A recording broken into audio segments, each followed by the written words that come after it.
नमस्कार दोस्तों, आपका स्वागत है चमत्कारी टोटके में।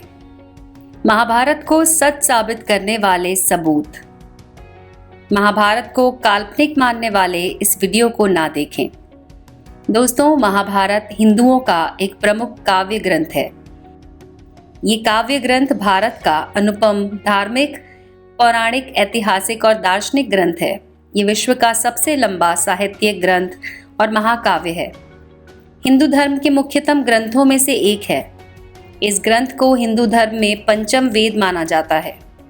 महाभारत सच है या झूठ, ये उलझन अक्सर लोगों के बीच रहती है, लेकिन आज हम पुरातात्विक और वैज्ञानिक सबूतों के आधार पर साबित कर रहे हैं कि महाभारत सच है। आइए जानते हैं महाभारत से जुड़े कुछ पुरातात्विक और वैज्ञानिक सबूतों को। खगोल शास्त्र के अनुसार महाभारत के युद्ध से ठीक पहले भगवान श्री कृष्ण हस्तिनापुर गए थे, जब चंद्रमा रेवती नक्षत्र में था। भगवान श्री कृष्ण हस्तिनापुर जाते समय रास्ते में एक जगह रुके थे, जहां पर उन्होंने विश्राम किया था।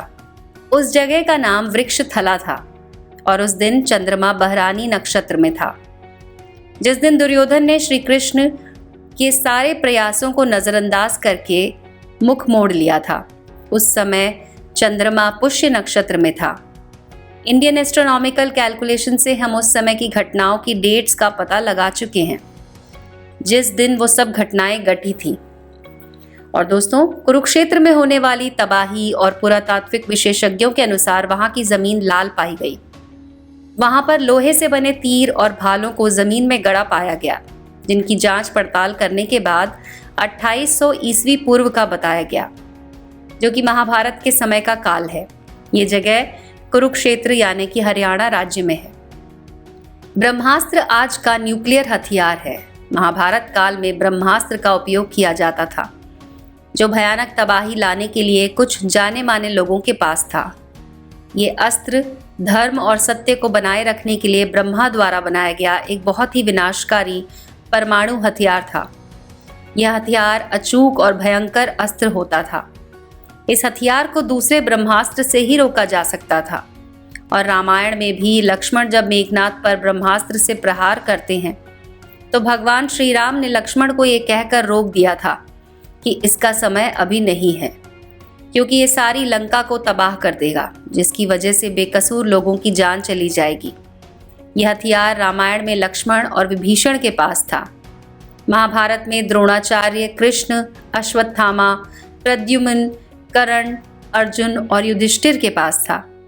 आज के समय में आधुनिक टेक्नोलॉजी का उपयोग किया जा रहा है, वो महाभारत काल की है, जिसमें कई सारे परमाणु बम मौजूद हैं, जो पूरे संसार को तबाह करने की क्षमता रखते हैं। महाभारत छंदों में लिखा गया। महाभारत काल्पनिक है, ये कहना असत्य है, क्योंकि महाभारत में कई प्रकार के छंद लिखे गए हैं, जिन्हें पढ़ने पर वो एक कविता जैसे लगते हैं। उस समय किसी भी चीज को कविता की तरह लिखा जाता था, यहाँ तक कि गणित के फॉर्मूले भी कविता की तरह लिखे गए। और दोस्तों, इसके बाद है अंगद का प्रमाण। अंगद, जो उत्तर प्रदेश में गोंडा जिले के नाम से जाना जाता है, कुंती के सबसे बड़े बेटे दानवीर कर्ण अंगद के राजा थे, जो दुर्योधन द्वारा उपहार स्वरूप भेंट किया गया था। आज के समय में उत्तर प्रदेश में गोंडा जिले के नाम से इसे जाना जाता है। जरासंध द्वारा अपने राज्य के कुछ हिस्सों को कर्ण को दिए जाने की बात भी कही जाती है, जो आज बिहार के मुंगेर और भागलपुर जिले के नाम से प्रसिद्ध है। आज के समय हम जिसे दिल्ली जानते हैं, वो महाभारत काल में इंद्रप्रस्थ के नाम से जानी जाती थी। और ये स्थान कोई काल्पनिक नहीं है, लेकिन कुछ जगह आज भी ऐसी मौजूद हैं जिनका नाम महाभारत काल में भी था और आज के समय भी हैं, जैसे कि द्वारिका, बरनावा, कुरुक्षेत्र। इसके अलावा दोस्तों, चक्रव्यूह का नक्शा हिमाचल प्रदेश के हमीरपुर जिले में 16 सिंघी धार के नीचे बसा एक गांव मौजूद है, जिसे राजनौड़ गांव के रूप में जाना जाता है। मान्यताओं के अनुसार पांडव अज्ञातवास के दौरान यहाँ रुके थे और चक्रव्यूह का ज्ञान प्राप्त करने के लिए पत्थर पर चक्रव्यूह का नक्शा उकेरा था, जो कि आज भी मौजूद है। इस पत्थर पर मौजूद चक्रव्यूह में अंदर जाने का रास्ता मौजूद है, लेकिन बाहर निकलने का नहीं। इसके बाद है लाक्षागृह। महाभारत काल में लाक्षागृह की महत्वपूर्ण भूमिका मानी गई है। क्योंकि कौरवों ने पांडवों के लिए लाक्षागृह बनवाया था जिसमें उन्हें जलाने की साजिश रची गई थी, लेकिन सुरंग के माध्यम से पांडव निकलकर बाहर आ गए थे। आज भी वो सुरंग बरनावा नामक स्थान पर मौजूद है। और दोस्तों, श्रीमद् भागवत गीता भी इसका एक उदाहरण है। जिन्होंने श्रीमद् भागवत गीता पढ़ी होगी उन्हें अच्छी तरह पता होगा कि उसमें अधिकांश श्लोक सिर्फ 2-2 लाइनों में लिखे गए हैं। और अगर आप किसी भी एक श्लोक को पढ़ें तो समझेंगे कि श्लोक बहुत कम शब्दों में बहुत ज़्यादा बात कहते हैं। जैसे कि गागर में सागर, और जितनी गहरी बातें उसमें लिखी गई हैं, ये बातें किसी सामान्य मनुष्य द्वारा बिल्कुल नहीं बताई जा सकती। आज मानव सभ्यता बहुत विकसित हो चुकी है, लेकिन आज भी गीता में वो ज्ञान है जो अकल्पनीय है और अद्वितीय है, जिसे एक सामान्य व्यक्ति का दिमाग नहीं सोच सकता।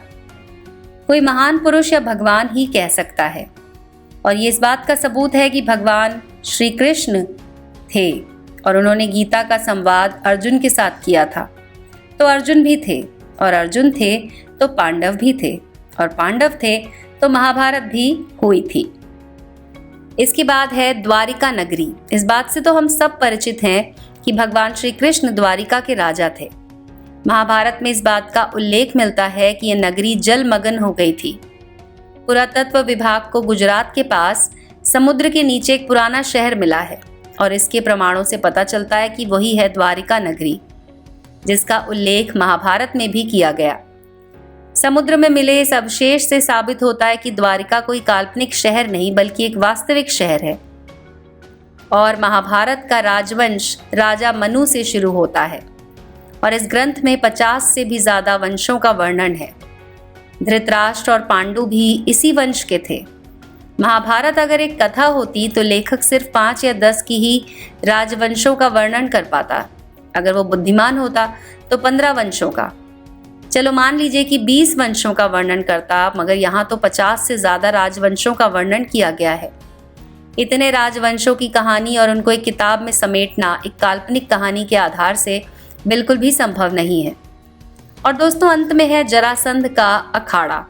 अगर आपने महाभारत के बारे में पढ़ा हो या टीवी पर देखा हो तो आप जानते होंगे कि जरासंध महाभारत के महान किरदारों में से एक था, जिसका वध बलशाली भीम द्वारा किया गया था। जरासंध मगध देश का राजा था, जिसका पुरातात्विक विभाग को बिहार के राजगीर जिले में एक अखाड़ा मिला।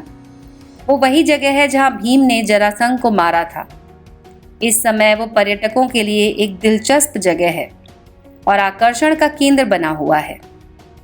दोस्तों, अभी तो ना जाने कितने सबूत हैं जो ये साबित करते हैं कि महाभारत हमारा इतिहास है। अफगानिस्तान से लेकर अरुणाचल प्रदेश तक, श्रीलंका से लेकर तिब्बत तक, सभी जगहों पर आपको महाभारत के सबूत मिल जाएंगे। तो दोस्तों, कैसी लगी आपको हमारी ये वीडियो के कमेंट सेक्शन में लिखकर हमें ज़रूर बताएं। चैनल को सब्सक्राइब कर लीजिए और बेल आइकन को ज़रूर दबा दीजिएगा।